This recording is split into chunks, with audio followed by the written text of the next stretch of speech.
Unlike logo marks, okay, when it comes to type isn't supposed to be abstract. Right. You're not supposed to try to think about this and try to figure it out. Type is that one thing that people rely on to understand. Okay. Yes. So again.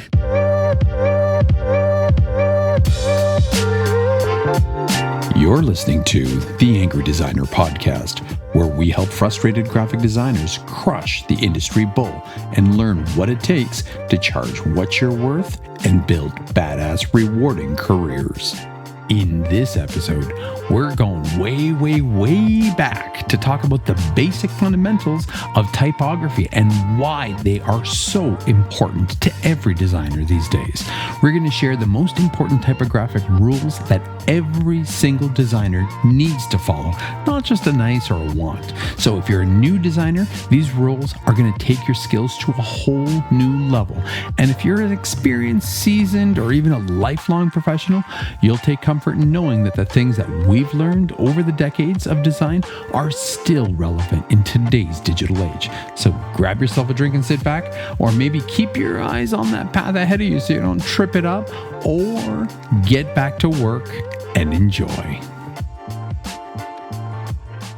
like your hat. You like that hat, Get Cosmic. That's pretty good, eh? This one's a Draplin special. Oh. This one came from Aaron Draplin. Yep, the big man. Check this out, guys. Nice. And it's like got silver metallics. Yes. It's pretty cool, right? It's pretty kick-ass. So I thought since today's episode, we're going to be going back to basics for a few things, right? Yep. I thought it was only fitting for us to go back to the basics and start off with the whiskey. The very first whiskey that we had, my friend, look at this. Emerald Fusion. So just so you guys are aware, one of our customers was Indian, and he also liked whiskey. He was the one who encouraged us, and he's like, you like whiskey? And he did. And he's like, I'm going to send you guys a bottle of Indian whiskey. And he says it was rated as one of the top. Look, Whiskey Bible gave it 97 points. Wow. It is called Emerald Fusion. So back then, this whiskey, our impression of it when we first tasted was it tastes like soap. But understand that we were new to this journey. We were.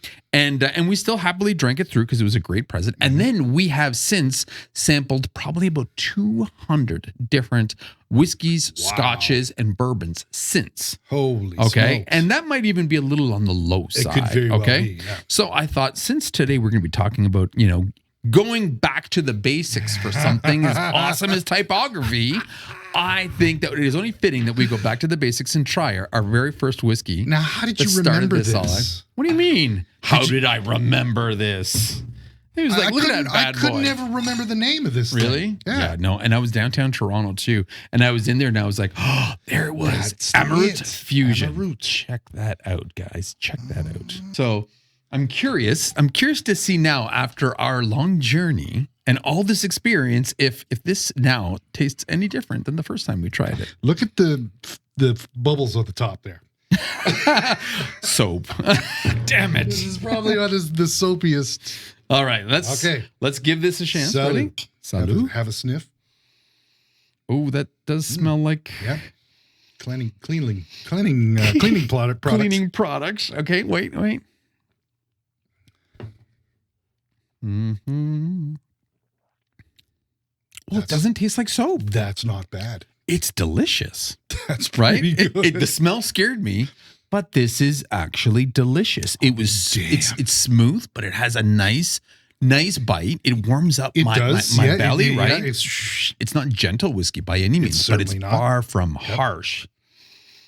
The smell is a little it's got an odd smell. It's got an intense smell, but it doesn't have an intense flavor. It does not. It's actually got, but there's very little, if any, smoke at all on this one. Sadly, this is not a. So why did we think it tasted like soap the first time? Then I wondered. Well, it kind of did. I remember this being third and fourth sip. We're like, oh, okay, there's the taste. Yeah. Well, you know what? On my second sip, it's delicious. It's very good, but it is strong. It is definitely more on the stronger side. It's not a smooth like Scotch. It's not a full rounded, full flavored like a bourbon. No, it's not. Certainly not. This is definitely, a little bit more on the harsher side. I think it's stronger, but it's delish. Yes. It's something unique that you guys would, probably interested. So again, Amaroot Fusion, it's called, and this bad boy on Whiskey Bible got 97 points. Wow. Assuming that's out of 100, that's pretty good. Yeah. If it's out of 300, it kind of sucks. I can't tell you for sure, but in my world right now, it's doing all right. So back to our basics for whiskey, and I thought it was fitting to actually go back to basics with something that every single graphic designer uses, maybe doesn't think about because we use it, abuses beauty, and easily slips up without kind of being caught on. I kind of figured that, we're going to go back to basics and talk about typography rules that every single graphic designer knew or experienced should follow, should remember, should be like, oh yeah, that's right. Some of these are obvious to us, right? But obviously looking at the shit that's out there, it's obviously not obvious to everybody, but it's true. Like, I mean, I don't know why, but today I had a project and I was struggling to put the typography together on it. Wow. I actually reached out to Shannon and I was like, dude, can you, I'm like, I'm just stumped right now. I think I had too many things on my mind, to be honest, but, fair enough. and I just couldn't make it look good. Yep. And I just sent it to him. And you know what? He didn't change the fonts at all. He just played with layout, hierarchy, the intent. And I was just like, you nailed it. That's what I was looking for. Thank you. Yeah. Right. So it's even the best of us, the most experienced of us, can easily kind of fall out of line or forget like some of the most, the core basics. And I don't know. That's why I thought let's talk about the 20 rules. Yeah. We got 20 because, 10 is for normal people, we always go above and beyond and do the 20. Yeah. But I think you'll all agree that these are legit, right? Yes. Like number one, okay? Rule number one. Yeah. Choose your fonts family wisely, okay?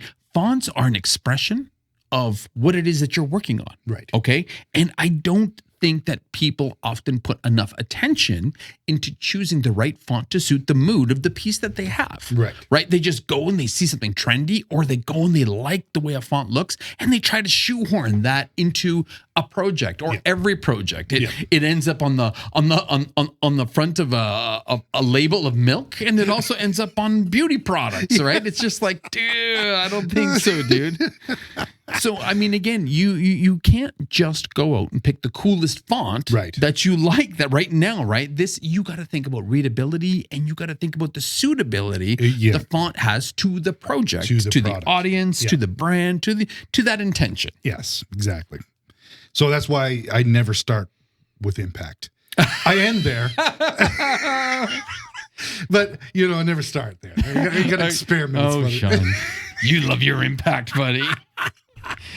We have banned impact from all the computers at Z Factor, just so you guys know. But I've got my own copy, my secret copy. I saw it today. I saw somebody sent me a mock-up of it here internally to approve it, and I was like, somebody used it here? This is the worst thing I've ever seen. Don't ever show it to me again. I'm sure Impact has a place out there. It's just not at Z Factor. Well, it's more of a time than a place, I think.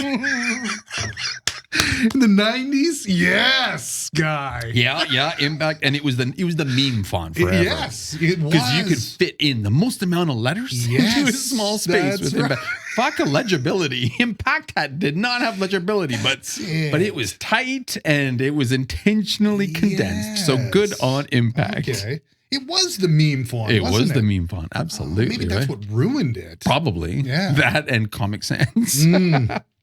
Yes. All right.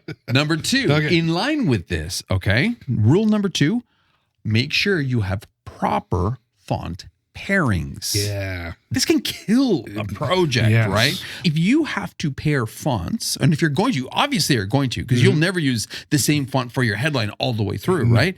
But you can't use one font for your headline, subheadline, call to action, and then use Arial for the body copy. For the body copy. Right? Like you need at least, every composition needs at least two fonts, okay? And, even though you might think that second font is just body copy, doesn't matter, it does matter. Big and time. It complements it. Big it needs to go, in fact, you could even throw in that third one, but I don't think people often put enough attention to complementing the fonts enough, right? They're not pairing them properly. They're just kind of like, grabbing something cool and then giving up on the second font, or just putting in something that's or using just times as the second font. right. Like times, like just Arial, something easy, like a yes. serif or a sans serif for body copy, right? Yeah. You have to pair fonts, not just the contrast of them, but you have to pay attention to the harmony of the two fonts, because again, not every sans serif is going to go with a cool headline font, or every serif font is going to go with a big bold. You'd be surprised. Helvetica is a headline. You think everything would go with that. Yeah, but you throw the wrong sans serif or wrong serif font underneath it looks like ass, and it looks terrible. Yeah, and if you use another sans serif underneath that, it looks mismatched. Yes. Right? They need to live together. They think of them as like dance partners, right? And one has to complement the other. Yes. Right? Now, and again, there's lots of places online that have font pairings, right? And I think even Google for the longest time had, if you're using this, consider that, right? So there's a lot of ways to get out there. And sometimes until you start seeing what works, you're not necessarily aware of what doesn't work. Right. Right? Because you're oblivious to it. Yeah. You're just thinking, here's my headline and it's just body copy. Yeah. It's just Arial. Why would I do anything more than that? Yeah, exactly. Yeah, that's very important. And you mentioned online. Is that where you find pairings like that? You can totally find pairings. Because I thought, like, I'm really kind of rusty when it comes to stuff like that. Oh, so when it comes to fun? I do kind of like to use the online. Oh, absolutely. I don't think there's a shame in it at this point, right? Yeah, because there's so many different font options. Now, again, that does talk to the next font. Oh, okay. The next option here there we go. is, limit your font choices. Yes. Rule number 3 is limit them, right? When you have, fonts, or you have sites like DaFont or Adobe gives you a million different fonts that are available, right? Yeah. And Google has like 1,000 fonts, right? Choices are fucking crazy. So you're right. It's difficult to find a good place online somewhere, or online, offline, to figure out what those pairings are like, right?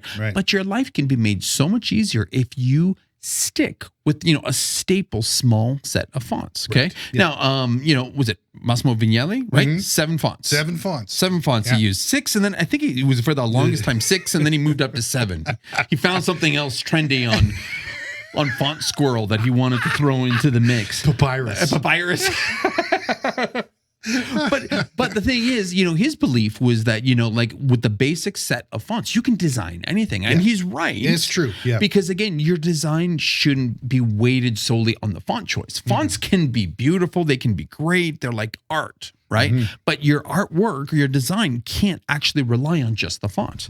Right. Otherwise, you're going to be kind of like typeset as that designer who just uses trendy fonts. Yes. So you don't want that. Right. Yeah. So, limit the fonts. Right. A couple, especially if you're in a project. OK, so number 1, limit your font choices on what you have on your computer or what you're using on a regular basis. Yeah. OK, but even more so, in a design or a composition, limit them even more. Right. Okay. Yeah. It's, I personally don't like to see more than 3 fonts. Yeah. Max. Yeah. Right. 2, if you can get away with 2 fonts is fine. and use the weights within the fonts, right? You use the full library, is great. Yeah. But if you need a third one in there for some flourish or whatever, that's fine. But as soon as you go past 4, 5, forget it. You're headed down. You're intentionally looking for a brutalism type of look. You're going for something maximalism, right? You are competing with David Carson intentionally. I was just gonna say, you're going with the David Carson. So I wouldn't. So again, limit your font choices, not only on your work font choices, but definitely in the composition that you're dealing with. Yeah. Rule number 4. Okay, and again, this is regarding typography, right? Establish a visual hierarchy. Very important. I just had this conversation with one of our designers in-house yesterday, actually, about exactly this, and 2 parts, and which is the second part to this. But I mean, number 1, not everything should be or needs to be equally weighted, right? Looking at the font, your eye won't know where to go, right? And it doesn't mean that you have to start off at the top with a big font and then the second font right underneath it is smaller. But you have to understand that if you use fonts of different weights, right, of different sizes, it will pull your eye differently throughout the whole composition. Right. So biggest font, obviously, biggest attention, you need to have that front and center, whether it's at the top, whether it's the middle, whether it's heavily at the bottom, right? But understand, you need one big eye-catching font. Yeah.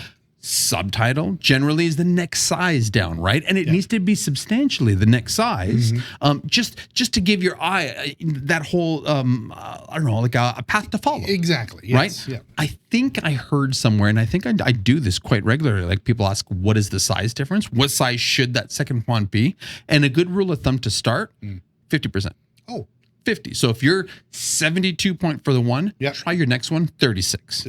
Okay, that's always safe. Yeah. Now, again, I tend to go a little bigger than the 36. I would go to the 42. Yes. Right. Yeah. Depending on what the rest of it is. But the goal here, the idea here is you need to have fonts in a hierarchy in order to help people's eyes travel through what it is you're actually trying to say. Absolutely. Yeah. So remember, not everything has to be equally weighted and have equally the same amount of visual priority. That's the key here. And that's what hierarchy solves. Exactly. Because then it's really boring if it's all one. Oh, God. It's like a block of text, right? And it's exactly like you said, where your eye doesn't have any kind of way where to travel. It's just a noise. Now, rule number 5, in line with this, okay? So that was establishing a visual hierarchy, right? Okay. This is 4B. Oh, this 4B. Isn't even 5. This is 4B. So the first one is visual hierarchy. Right. The 4B is establish a contextual hierarchy. Okay. And what I mean by that is, in line with the conversation I had yesterday with one of our designers here, the text that you are putting out there has to follow a logical order. Okay. So, I mean, hierarchy is one thing, but, at the same time, it's the content that you're delivering has to tell a story. It has to be logical, right? You can't have a big price and then have a call to action. And then under the call to action, what the differentiator is of that big price, right? It needs to flow, right? Just like if you have a title, logically, the next thing should be the subtitle. The two need to work together, and one has to continue the story for the other. So there has to be a contextual hierarchy, right? If there's a price, you have to directly write underneath it, be clear on what that price is for, why there's a difference in price. There's a story. Right, exactly. If there's a story. To that. Unlike price, logo marks, okay, when it comes to type isn't supposed to be abstract. Right. You're not supposed to try to think about this and try to figure it out. Type is that one thing that people rely on to understand. Okay. Yes. So again, they shouldn't have to try to figure out type in any which way, shape, or form. Okay. So contextual hierarchy is rule number 4B. 4B. Okay. 4B. Rule number 5. Okay. Follow the rule of proximity. Okay, so in line with hierarchy and, of course, contextual hierarchy, right? The rule of proximity is basically that when you have groupings together, separated by white space, right? The two, obviously, they work together to tell the same story. Okay, so grouping items together, basically what we're saying here is group related items together and separate it by white space. Okay, so the title should not have equal spacing between the title, the subtitle, and then the paragraph copy, right? That's kind of confusing, right? You don't want that, because then all of a sudden it's like everything, again, is equally weighted, and you're not understanding, what actually goes with what, right? That's why you often see a title and a subtitle up at the top or connected close together. You'll see the body copy pulled away separate from it a little bit. You'll see the call to action usually at the bottom or somewhere far on a traditional ad or on a website, right? So this is, you have to, you have to follow the rule of proximity, right? Elements that belong together should stay together and be grouped together, right? That's the big thing. It helps readers understand the relationship between the content that they're trying to go through and read. Absolutely. Rule number 6, okay? Typography rule number 6. Balance between text and white space. So this kind of follows in line with the rule of proximity, right? The way you make proximity work is you group certain items together and you add white space between them to separate, one group of items from another. So you need to be able to use white space effectively, not just to tell that story and have your eye flow through hierarchy, right? But also for balance. Right? People don't understand that, oftentimes, text can have as much weight on a web page, on an ad, on a brochure as, the text does, as an image does, right? Like the weight is substantial. Yeah. So you need to be able to balance the text with the white space that goes along with it. Yeah. So use white space effectively. It's not wasted space, okay? Yeah. It allows your design to breathe. It allows, things to look a little bit more elegant, and it helps, with legibility quite a bit. Yeah, totally. Yeah, big time. Yeah. And one of those kind of things where it's so underrated. Oh my God, absolutely. The white space is king. But hey guys, remember, we did an episode on selling white space to your customers. Right. So there's a whole podcast episode that you should check out that's just based on selling white space.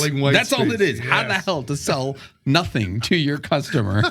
But it's legit. Yeah, it is real. Typography rule number 7, okay? Consistent alignment. And this bothers me so much, okay? I often have people present me stuff and it's like, they'll left align something, but in the same document somewhere else, they'll have it center aligned. Okay. They'll show me a title that's, like centered over top of some text that's left aligned. And then in another area, it's right aligned. And you know what? It looks so it's just fucking everywhere. Yeah. Right. And it drives me nuts. Right. Like, again, left is always safe. Left is best. Left is best. In my opinion, it is almost never a reason for centered text. I look at center text and I just kind of think something is wrong with it, even though it's not. Yeah, you're right. It's just something like, I don't know. If it's a title, fine. Okay. I don't mind that. Okay. There is no reason a paragraph should ever be center aligned. Oh God. But we say that. Yes. And worst off, I've seen people center align bullet points. Oh, it's just no, there is a bullet point at the beginning of this. It's the most obvious, keep that shit left aligned sign. It might as well just say start here or have a little flag that says go. It's like a horrible.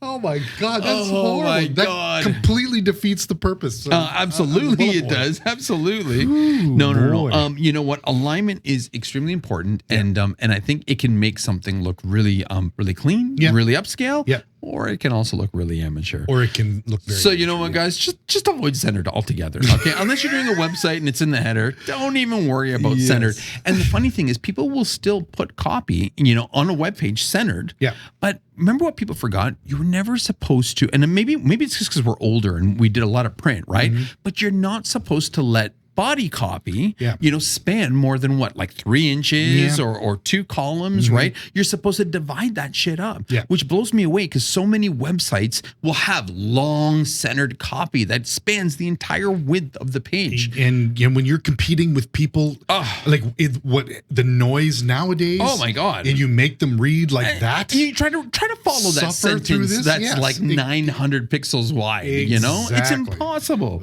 That's a whole other thing altogether. Rule number 8, okay? And this one can make you look like a rock star, or this one can totally make you look like an amateur. This is what separates the amateurs from the rock stars, okay? Pay attention to proper spacing. And when I'm saying proper spacing, I'm talking about kerning, leading, and tracking. Yes. Okay? So number 1, kerning, FYI, is the space that you adjust in between the fonts themselves. Okay, it's that little space in between, in between the character points, right? Okay. Each one of the characters. That's what kerning is, right? You focus on the letter combinations within a word, right?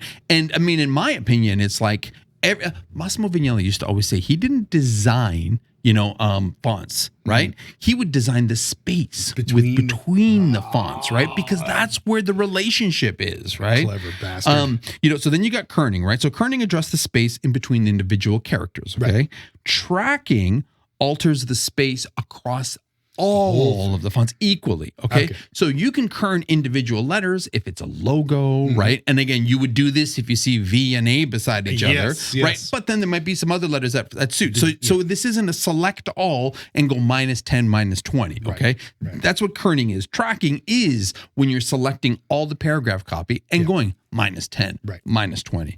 In my opinion, all copy needs to be tracked. Plus 100. No. Sorry. I miss it. I didn't anticipate that, brother. Dude, I feel almost every single font out there. It just feels like it's like all I see is spaces. It's in between fonts. I hate it. You're absolutely right. When you first type something out or put it in there, it's just like, you can drive a truck through. Dude, half honestly, that stuff. I select all. I'm -20. I don't even know. I always start at -20, -40. Always. Yes. My sweet spot is somewhere between there because again, it's just the letters are tighter. They're just, you can actually distinguish the words between the spaces in between, right? It just looks so much sexier.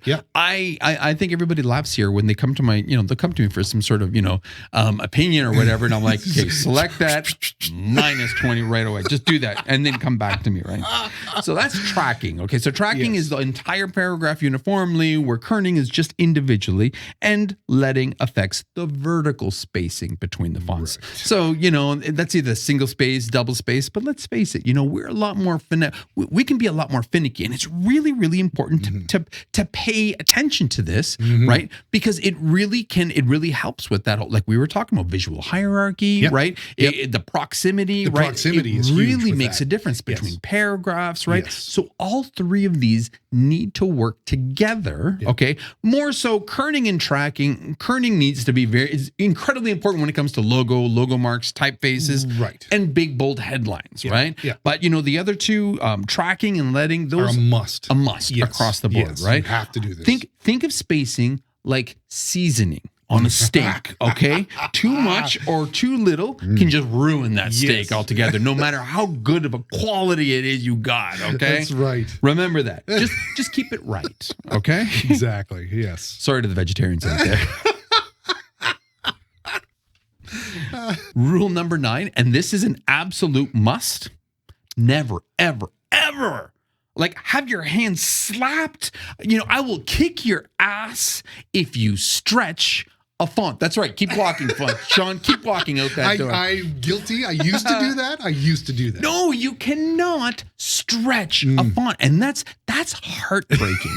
Okay? Because again, number one, the font was designed by designer, right? It was meant to look beautiful, at 100% width. That's it.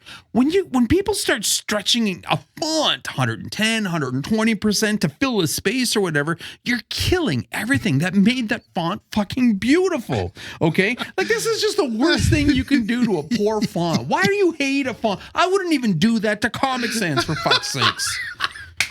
Papyrus, maybe. Papyrus already looks like it's fucking stretched. That's why it looks so ridiculous. It's true though, right? It contorts what makes a font, elegant. Yes. Nicely designed, beautiful, the spaces, right? When you start stretching shit, man, you're talking, this is like high school stuff that people do, Ooh, I wish this font would go across my screen. I'll just stretch it to 200%. Ever, never, ever, ever stretch fonts. Okay, that's number 9. And rule number 10, okay, avoid all caps for long pieces of text. Okay? Oh, do you know, this just, sorry. Yeah, no. This just happened in the back there with our major client. Yep. Because they're fucking notorious for having every goddamn thing they can fit into a headline on a 1200 by 1200 absolutely, carousel. Right? And it's just like, and it's all capital. And and it's all caps. 180 characters long, all caps. Yes. In this really big, bold font that we did not choose. Yes. And the three of us, there's 3 of us back there looking at that. We're trying to figure out what the fuck is wrong. Yeah. And it was like, then we all Caitlin came to the realization, was like, it should be, the headline's too big. Yeah. And it's fucking fighting with everything. It's all caps. So this, and I'm going to spoil it, but this is what we did to fix this problem. So continue on. Wait, with dude, this. tell me. Well, I mean, again, to me, we put it in lowercase. Or sentence Right. case. Sorry. Yes. Yes. Absolutely. And it fixed it completely. Well, I mean, again, unless you're narrating me, Yeah. who always screams all caps, there's just no place for all caps. Because let's face it, it's like my daughter will text me all caps, and I'm like, whoa, why are you yelling there, girl? She's like, oh, sorry, caps lock was on. I was like, okay, we're Okay, back. that's Okay, better. now I'm gonna listen Don't to take you. that tone with me. But it's the same thing. You're with right. You're right. Yeah. And not to mention the fact that it's just for often, if it's too much copy, just like you said, it's a big block. It's a wall. And it fights with the image. Everything. It's just, it overpowers You everything. can't make anything work with, all caps on Yes. anything too long. Yeah. So absolutely, guys, So- you got to stay away from using all caps Yes. in anything longer than a title. Maybe you can get away with it with a subtitle. In a logo, yeah, it seems to work in logos, and maybe in the fine. tagline underneath the logo. But Yeah. when you're dealing with 1, 2, 3 sentences, forget it. Oh, no, yeah. you can't do There's that. no man. way. You have to remember, fonts are supposed to be legible. Yes. That's not. Yes. Not. Yes. All right. Okay, rule number 11. All Okay, right. rule number 11 for typography, okay? Sparingly use italics. Okay? So first off, I like italics because it's Italian. And I like it to go talk to Italian, right? I like this. Mi piace questo. Reminds you of the Leaning Tower The leaning pizza, time, that's huh? where everything in my culture leans, okay? Everything. But the reality is, you really, people won't take it seriously if everything's italicized. This is true. Is this important? Is this important? What's the important part? Yeah, right. Or it's like the quotation, Or the quotations, right? yeah, But if all of a sudden everything is got if I was that guy who's always quotationing everything that came out of my mouth, nobody would take me serious. Use italics sparingly because they're really important, and it comes with grammar, right? And if you want to pull attention to, a specific word or a phrase, great. But I hate when you see it 2 or 3 times in the same paragraph. It's just totally amateur. Yeah. That's absolutely right because it totally takes away the impact of what an italic is supposed it's to do. there for emphasis. Yeah. Okay. Yes. But again, you can't overdo it, otherwise it loses its impact. Yes. All right. And yes, Nice. I did say emphasis. Yeah, on the wrong syllable. On the wrong syllable. All right. Typography rule number 12. Yes. Okay. That we all have to remember. Ensure above everything else that what you're doing is readable. Okay. And this, this kind of goes along everything up until this point, right? Like readability is paramount. Key. Yeah. It's key for this whole thing, right? Yeah. You want to make sure that you have the right contrast. Okay. You want to make sure that things are the right size. You want to make sure that there's enough spacing and that there's enough kerning and tracking to make things legible. But, again, if it's hard to read, it's completely useless. And like I said, type is that one thing that people absolutely, they expect something to be legible. But you said it before. This is not. We're not dealing in abstracts here. We're not. That's why people get frustrated when type is wrong or it doesn't make sense or it's confused. It's like completely in the wrong order. People get pissed about this because if there's that one thing that people can rely on in life, it's hey, I can read, so let me understand this fucking thing. Exactly. Okay. So ensure whatever you do is legible, it's readable. Make sure that the contrast is good and bold off of the background, right? And this goes, readable, legible on top of backgrounds, on top of colors. Make sure you understand what contrast is and how to actually use it effectively. So, see the 1990s websites for how not to do that. Oh, those are great websites. Woo. All right. Typography rule number 13. Mind your colors. Mind your colors. This kind of goes right back to, color or the legibility issue. Right. Okay. But then even more so, right? Like, I'm a pretty simple guy. I like my type in black or dark gray. Yeah. Right. When I start going different colors, it has to be intentional. And what we have to remember is there actually is color theory behind the colors that are used. Big time. Okay. So you guys have to pay attention to the colors that you use to color your fonts, to color the headlines, the subheadlines.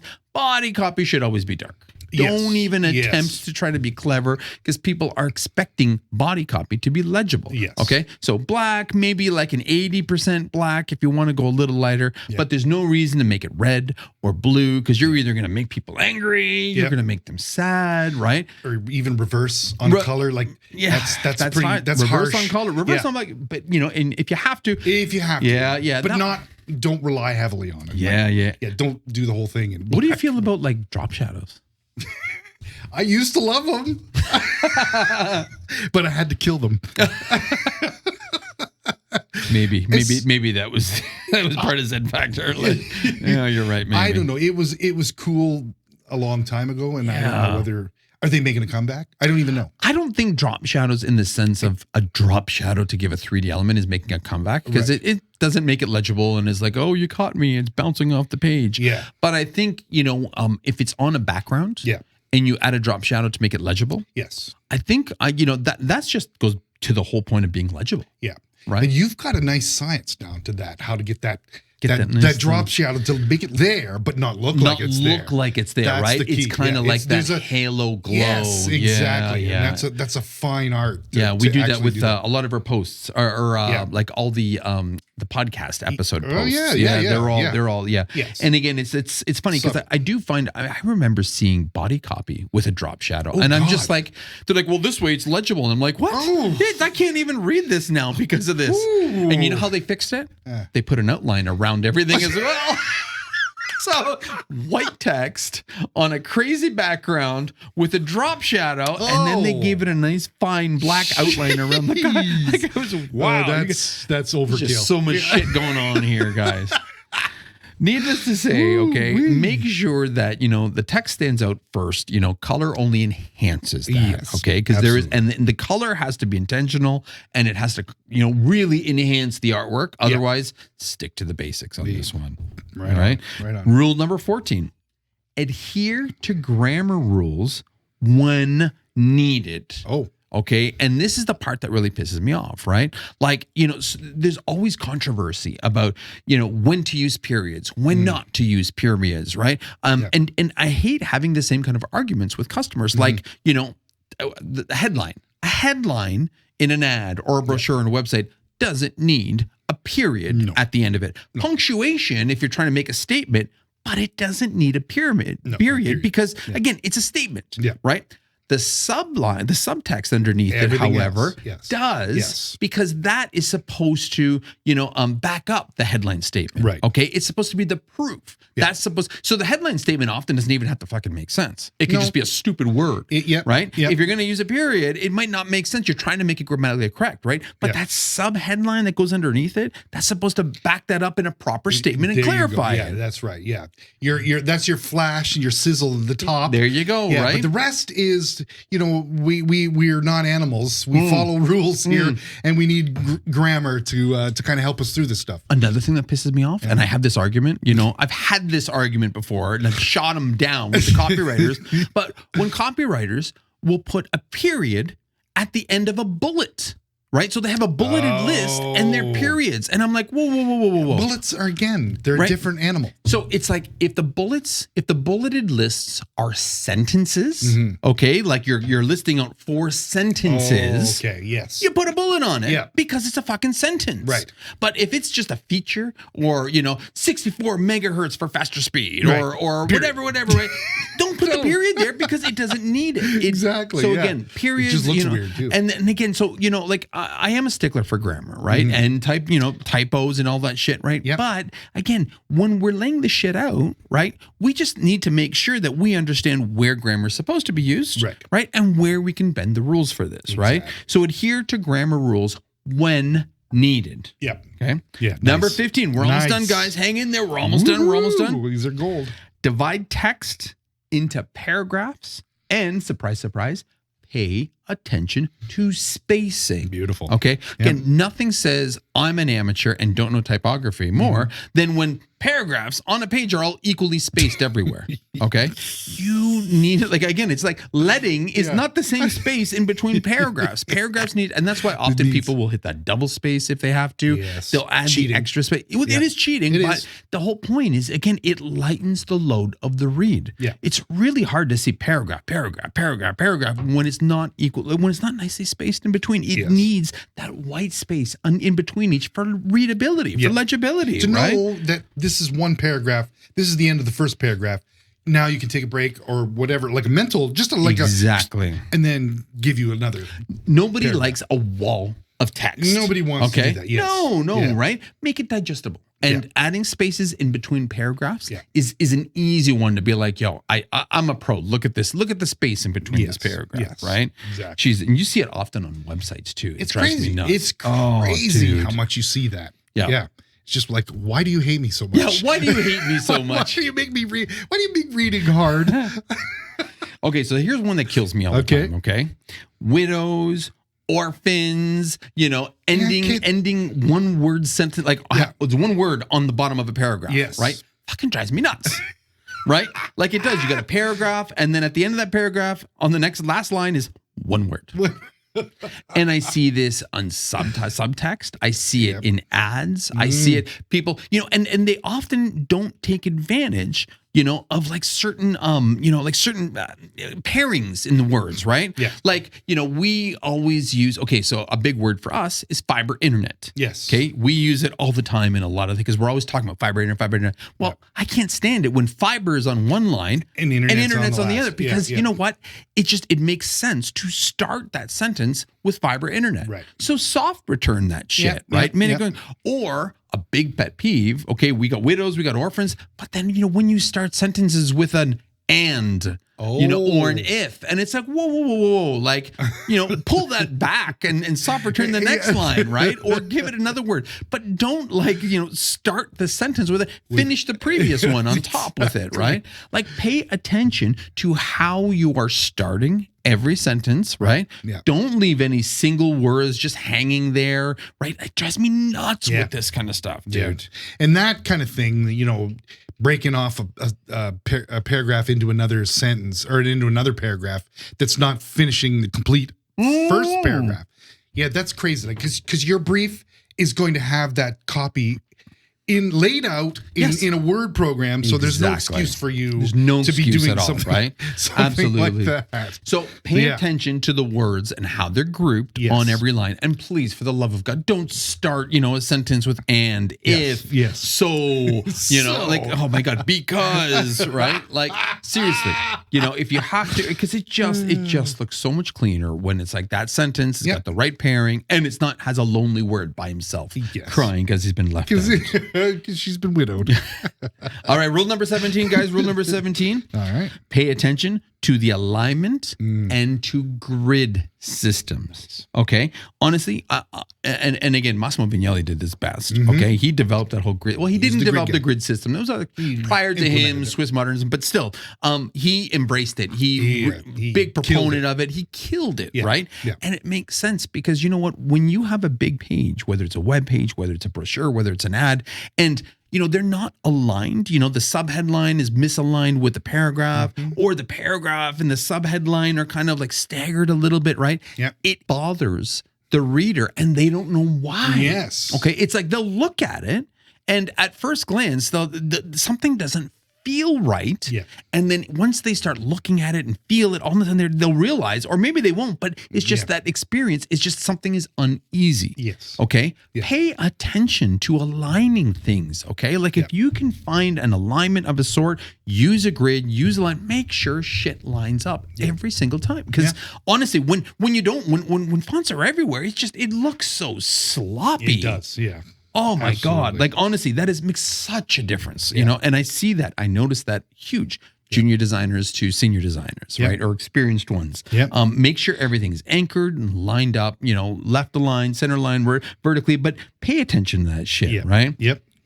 Honestly, it's using a grid system. It helps create order, amidst chaos on fonts everywhere, right? Yeah. Let alone images and everything else, right? I think that's why I really like that whole Bauhaus and the Swiss modernism style, because everything was to a grid. Yep. And it lined up beautifully, Yep. even though it made no sense why it was lining up. Yep. It just felt right. It was very organized. It's very organized design. Yes. Yeah, it's beautiful. It's yes, beautiful. for sure.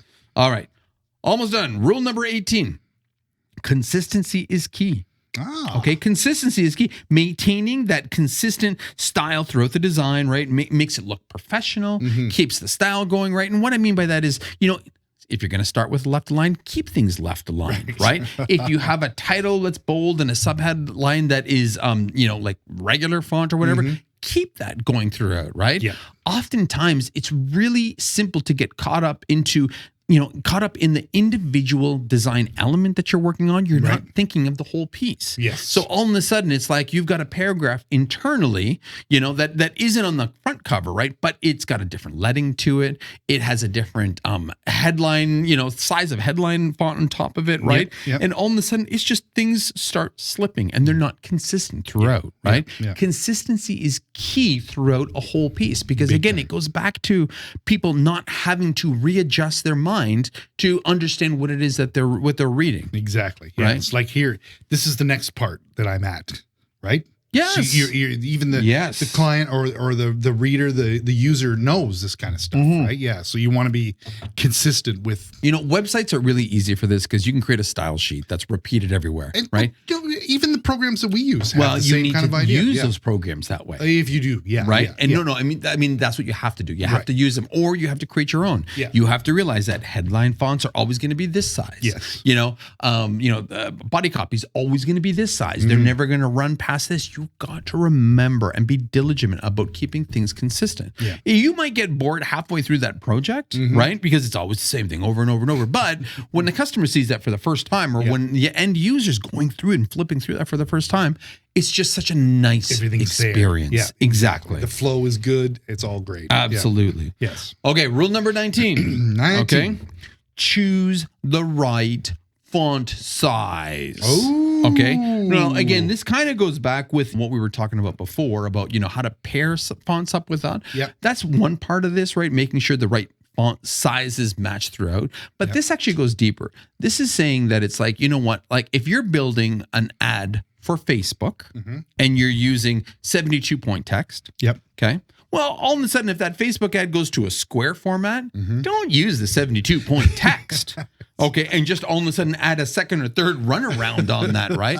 Like adjust font sizes accordingly to the design. Okay. Right. You want to make sure that the ratio is similar in the context and the feeling, but it doesn't have to be exact. Right. Because if on the Facebook ad, you've got like a 72 and a 36-point font, right? It doesn't necessarily mean that on the next size down, it's going to be halved because that relation might be too much. The second font might be too small in that sense. By the time you get to some copy points, you might not even be able to make it legible, right? Yeah. Choose the right fonts because one font size doesn't fit all. That's exactly it. Yes. You're definitely gonna, and we do this with our major client, just like because we do all the social stuff for them.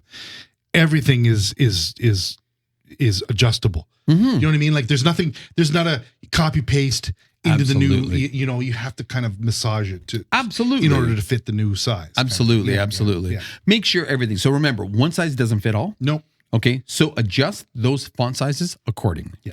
Okay. Do it. And rule number 20, always, always, always skip a weight. Okay. I can't stand when you see regular text and then semi-bold right on top of that, right? Or regular text and medium text, or light and regular beside each other, because there isn't enough of a difference, to create that contrast that you need in fonts. And oftentimes it almost looks like a glitch. It looks like an error.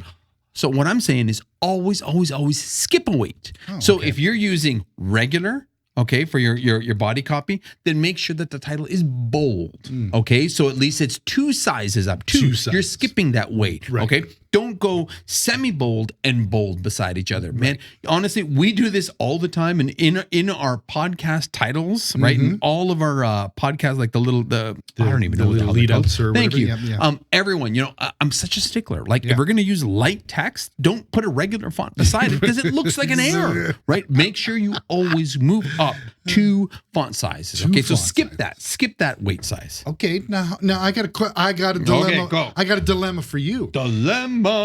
Bold Montserrat to black Montserrat. Oh, There's a huge difference. But I think that's because Montserrat fucked up. Because I agree. There's a crazy difference between But to be honest, I don't even like how the black Montserrat looks. Because it looks like an error. Because it looks so bolded. I think that's sexy. Yeah, do you? Again, when you track it like Properly? minus 30, it looks really nice. It looks really, but yeah, I normally. But if you were to put You're bold absolutely beside that extra bold, right? Like, again, I don't know if it's enough of that different. But you know what? Montserrat, you're right. That extra font. bold seems It's just like extra bold. Yeah, exactly. It really does. It's gone off the rails. It gives that illusion that we're talking about. You're right. It is a mistake, I think. I think they just fucked up personally because it's so much of a drastic jump. Oh shit! So needless to say, you know what? I don't think anybody would disagree with anything that we talked about. Nope. But I think it's so easy to forget what it is that we talked about. Yeah. Okay. And I think that's why it's good, to go back to the basics and just review what we should all be doing. Yeah. Okay. And I don't think anybody's going to say that this doesn't make somebody's design look better. Maybe David Carson would argue differently, right? Maybe David, because again, he's pushing it on intentionally. Big time. But the reality is, we're not talking about that, the fringe case of the super artist or the celebrity designer. We're talking about, for 99% of us who are building, things on a regular basis that people are consuming, and we're trying to make the world a more beautifully designed place, with this beautiful material.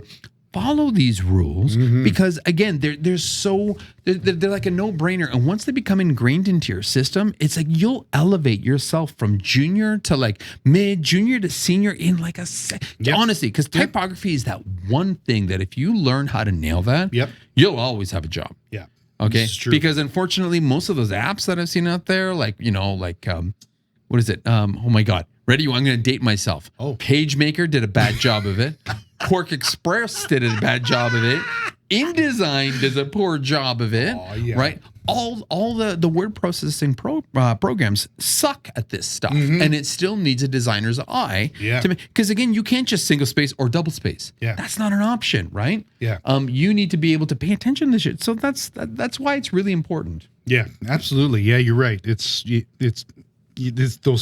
those programs will not help you. They'll hinder you. Oh my God, absolutely right. Yeah. Just because Word says it's so doesn't mean it's so. Okay, everybody. Exactly. Cool. Oh, that was awesome. Well, this is kind of a fun one, right? I figured back to the basics with our back to the basic whiskey that we tried. Basic whiskeys, yeah. Which is certainly not a basic whiskey, but these are great. These are always nice to kind of have back into your head and remind yourself of these, you know what I mean? Right? Because like you said, everybody slips exactly. sometimes. It's so easy to get caught up. Yep.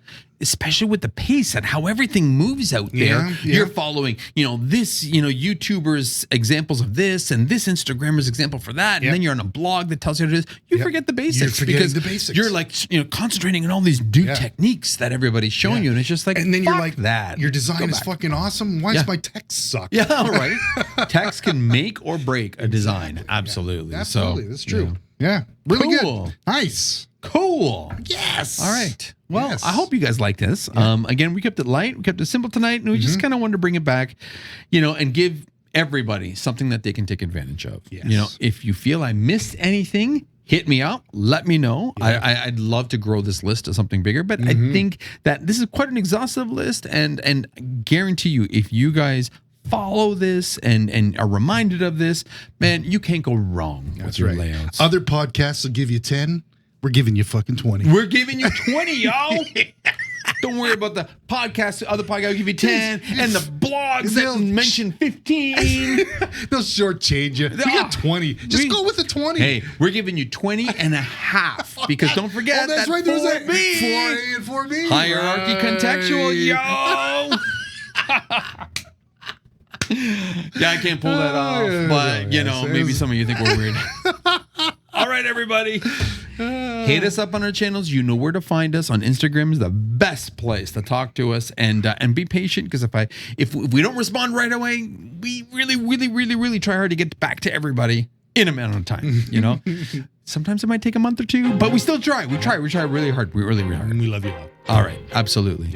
My name's Massimo. My name's Sean. Stay creative. Stay angry.